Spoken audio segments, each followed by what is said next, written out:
Just after 6:30, and whether you like curry sauce or tartar sauce, mushy peas, you will have noticed that the price of fish and chips is going up. It's really expensive. Yeah. That is because the cost of potatoes has been going up, and this is, of course, having an impact on our national dish. Nina is at a fish and chip processing factory in Blackpool for us this morning. Morning, Nina. Can you even afford to buy anything?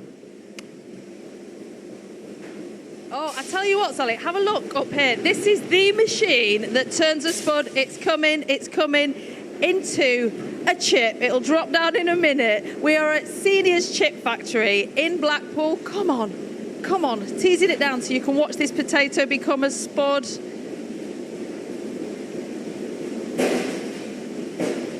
There we go.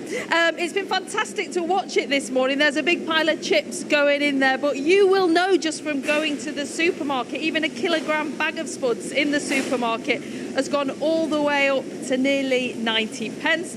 And if you go to the Chippy regularly, as we like to do in our house, you'll know that a Chippy tea, thanks Dom, has gone up to nearly a tenner.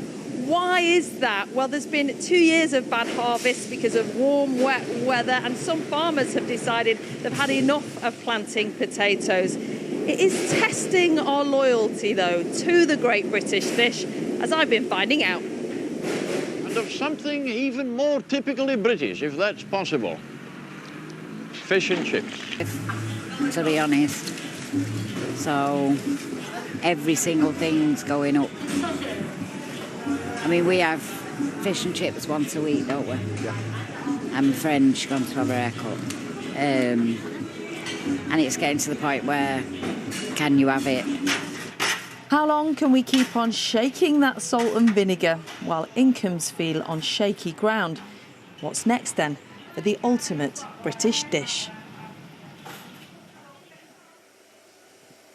Because it is so embedded in our culture, isn't it? Dom joins me now, who runs Seniors with his brother. Let's start with the good news. You said the price of the spud has started coming down.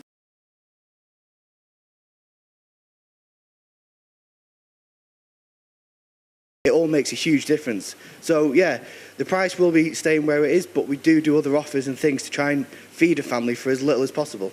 I remember going and getting a fish and chips for about 5-6 quid, and it feels like not that long ago. Do you think we'll see a time when it returns to that prices? Because traditionally it was perceived as a cheap family dinner. I can't see the prices going to where they were, but I can see people getting more for the money. So it might not be £5, it might be £10 for a family, but you're still going to feed everyone and still get enough on the plate when they come home after a full day. Do you think there's an extent to which we need to understand as consumers what goes into farming, what goes into production, and begin to accept that higher prices for food are here to stay? Yeah, fully agree. As Clarkson's Farm's shown, to be a farmer isn't easy. To get potatoes to the chip shops, to your supermarkets, isn't an easy thing, and there's a lot more that goes into it.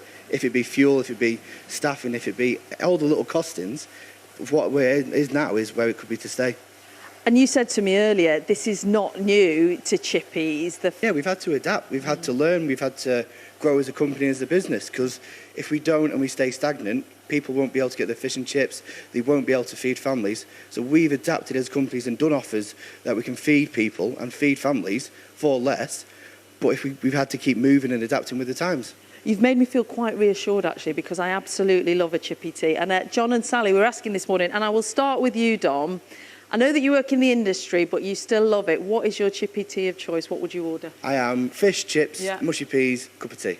Oh, cup of tea, lovely. Lovely. So I, John and Sally, fish, chips, loads of salt and vinegar, curry sauce on the side, white bread, buttered, maybe a pot of tea or a glass of something fizzy. Ian on the camera is the same as me, fish, chips, mushy peas, curry sauce. What about you guys? Is what there would be on the anything menu left, for you? Yeah. Is there anything you've left off there, Kitchen Nina? sink as well, maybe?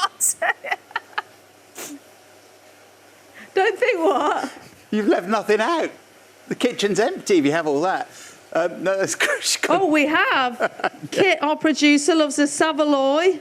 And she likes some scraps as well at the end of it. And Gabrielle behind her likes to keep it very simple. Fish and chips. I do. So keen to hear from everyone this morning. What is your chippy tea of choice? I like the mushy peas. I've got to have ketchup, though. You have ketchup. with Ketchup fish on one and side, mushy peas on the other, maybe a little bit of lemon in the middle. chips. Oh, you're posh. Is that? Yeah, that's really that makes posh. it posh. A bit of lemon on your fish and chips. I think just fish, chips, salt and vinegar. Yeah. What else? Maybe mushy peas if I was really being extravagant. Do get in touch this morning if you can add to that. Yes. You're not going to add to what Nina's happy. I'm but just not sure. I know this is controversial. Not everyone will agree with this. I'm just not sure about the curry sauce fish and chips combo. it's classic though. Curry sauce chips, yes, but once the fish is involved, no. If you've had any of that, you might need to get out and walk it off. And we're talking about walking right now. Clever boy. Yeah, good way to spend your summer holidays. Good work. We've been talking this morning, haven't we, about the cost of fish and chips at the moment. Nina is at a factory where they're processing potatoes for chips. Lots of you have been in touch about your favourite fish and chips. Lots and lots and lots, Lots. of you. This is great, this. So this is from James in Scotland. My chippy tea would either be steak pie and chips with 2 pickle eggs and 2 pickle onions, or a smoked sausage and chips with curry sauce, so no fish involved at all. Yeah, that's a pretty hefty, That's hefty quite, meal. yeah. Somebody else here, Tony is in Bexhill-on-Sea. He says you can't have fish and chips without a wally. Hey? A what? It's a pickled cucumber. It's Cockney rhyming slang or something for pickled cucumber. Sure? I've never heard them. Yeah, I've just looked it up. I've never heard them call that, but yeah, apparently have a wally on the side. OK. No salt. You have that every morning. Yeah. This one I love. No salt or vinegar, especially no curry sauce, especially no ketchup, just fish, chips and mushy peas. Sandy's just emailed, what else but salt, vinegar, tomato ketchup, salad cream, mayonnaise, tartar Salad sauce cream. and a little green salad, just to make yourself feel a Salad bit cream better. and mayonnaise. But she says definitely no mushy peas. There's no room left on the plate, Sandy, after all that, for Everyone mushy has peas. very, very strong opinions those on their coming. fish and chips. Yeah. Now, just coming up to 7 o'clock, but still to come here on breakfast.